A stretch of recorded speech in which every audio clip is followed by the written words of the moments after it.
नाज़रीन, मैं उम्मीद करती हूँ कि आप सब खैरियत से होंगे। अगर आप ये चाहते हैं कि आपका दिमाग ताकतवर हो जाए, आपका हाफ़्ज़ा मज़बूत हो जाए, जो चीज़ भी आप याद करें या आपका कोई बच्चा याद करे तो फ़ौरन आपको या आपके बच्चों को वो याद हो जाए, तो इसके लिए मैं आपको इंतहाई आसान, ताकतवर, पावरफुल और मुजरब अमल बताती हूँ। आपने ये अमल रमज़ानुल मुबारक के महीने में करना है। वो इस तरह कि आप सुबह सवेरे निहार हों, जब सहरी के लिए उठें तो इस वक्त पानी का एक गिलास लेकर इसके ऊपर 21 मरतबा अल्लाह पाक का एक नाम है या अलीमो पढ़कर इस पानी पर दम कर दें। अव्वल आखिर एक एक मरतबा दरूद पाक भी लाजमी पढ़ लें।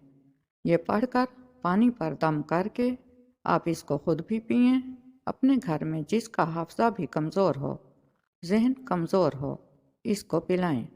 इंशाअल्लाह जब आप ये अमल रमज़ानुल मुबारक के महीने में करेंगे, जितने दिन भी आप कर सकते हैं, वैसे तो उलमा ने 21 दिन फरमाया है, लेकिन जितने अयाम बाकी हों रमज़ान के, आप ये अमल करते रहें, बच्चों को पिलाते रहें। इंशाअल्लाह रमज़ानुल मुबारक के महीने में आपका, आपके बच्चों का दिमाग भी तेज़ हो जाएगा, हाफ़्ज़ा ताकतवर हो जाएगा। जिस चीज़ को वो याद करेंगे वो याद रहेगी, भूलेगी नहीं। रमज़ानुल मुबारक के बाद भी आप इस अमल को कर सकते हैं। वीडियो को लाइक करें, शेयर करें, चैनल को सब्सक्राइब करें और एक प्यारा सा कमेंट भी कर दिया करें। जज़ाकल्लाह।